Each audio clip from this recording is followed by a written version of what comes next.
Bonjour tout le monde, j'espère que vous allez bien et on se retrouve cette semaine pour discuter des témoignages concernant l'incident de Colares.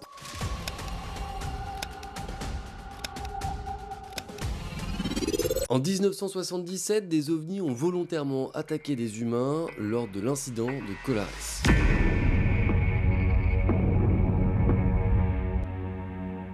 Alors pour ceux qui sont complètement passés à côté, il y a de ça maintenant 2 semaines, j'ai déjà fait la partie 1 de cette histoire. C'est un petit peu les prémices, l'explication, les détails qui vont être importants pour comprendre tout ce que je vais raconter ici en termes de témoignages. Donc si vous ne l'avez pas encore vu, je vous invite à y aller. Commençons cette vidéo par une note un petit peu sceptique, avec le premier témoignage d'un militaire qui lui a enquêté sur place, qui a aidé finalement à essayer de comprendre des choses, qui va témoigner ceci. J'encadrais entre 5 et 6 sous-officiers à Colares.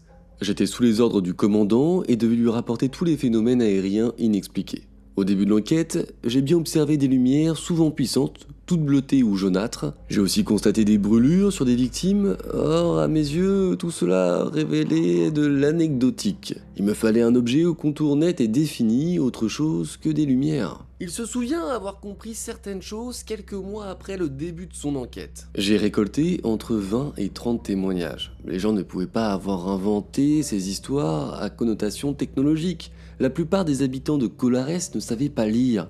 Et ils n'avaient même pas la télévision à cette époque. Ce qui est intéressant avec certains témoignages d'OVNI, c'est qu'on se rend rapidement compte que certains d'entre eux ont été des témoignages influencés.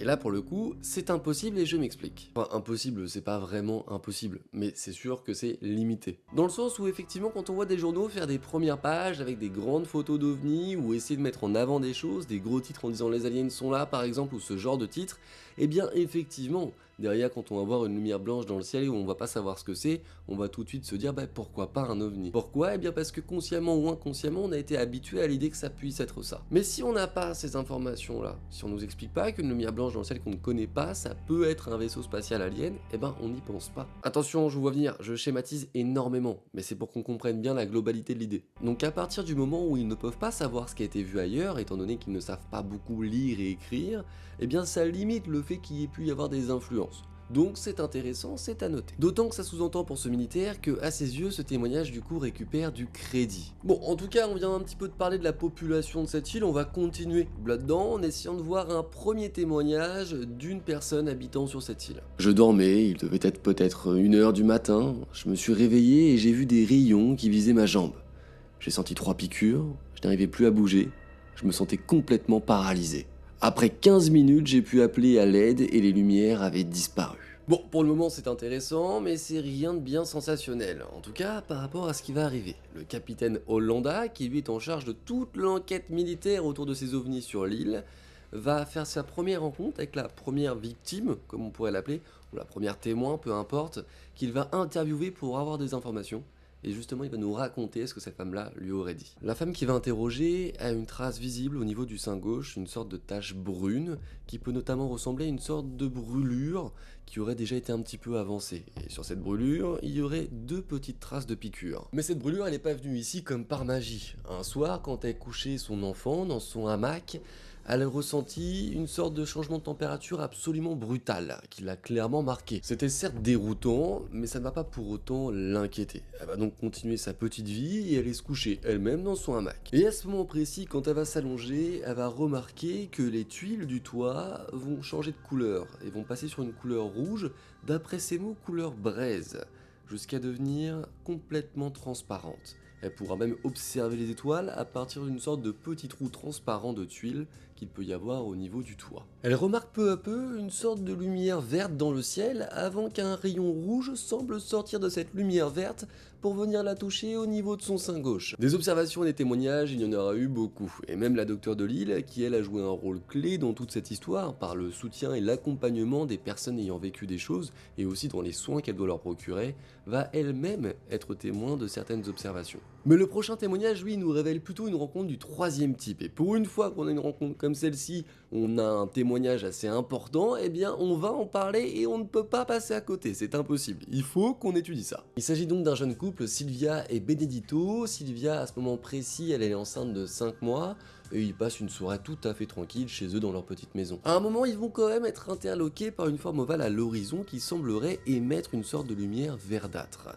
Le fait est qu'elle semblerait également se diriger tout droit vers eux, cette lumière. Très rapidement, cette lumière va toucher Sylvia, la mettant dans une sorte de transe qui va venir la mettre dans un état second. Benedito, ayant peur pour sa femme, va essayer de la protéger et va donc aller vers elle pour la porter et l'emmener le plus loin possible de cette lumière. Le problème, c'est que lui aussi, du coup, il va être un tout petit peu, mais quand même touché par cette lumière. On en a déjà beaucoup parlé dans la première vidéo, mais une fois touché par cette fameuse lumière, il est presque paralysé. Il n'arrive plus à parler, il a beaucoup de mal à bouger s'il arrive encore un tout petit peu à bouger. Enfin bref, il ne va pas bien. Néanmoins, il reste conscient et remarque assez rapidement que Sylvia, elle, vient de perdre connaissance. C'est pas fini. Deux créatures vont rentrer dans leur maison et vont s'approcher de Sylvia. Ils vont énormément s'intéresser à son bras gauche et commencer à l'analyser juste en le regardant.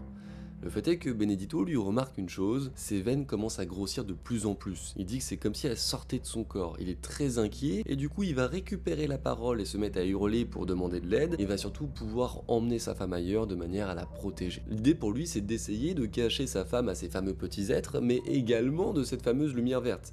Il ne veut surtout pas qu'elle retourne dans cet état-là, d'autant plus qu'elle porte leur futur enfant. Souvenez-vous, tout à l'heure, Benedito a hurlé pour appeler de l'aide. Eh bien, ce n'était pas une si mauvaise idée que ça, parce que son voisin, ayant entendu ses cris, va arriver avec le fusil de chasse. Il va voir ces deux créatures, viser et tirer. Alors, elles seront saines et sauves, en tout cas on imagine, néanmoins, ça a suffi à les faire fuir. C'était tout ce qu'il fallait faire. Voilà, on commence à avoir une bonne partie de l'histoire de l'incident de Colares et de toute cette vague OVNI. Néanmoins, justement, quand on parle de cette vague OVNI, on omet souvent une histoire qui est quand même très intéressante. Les OSNI ou les WANIS, ce sont les fameux objets aquatiques non identifiés. J'en ai déjà fait toute une vidéo sur la chaîne que vous pouvez aller voir si vous le souhaitez, il n'y a aucun souci.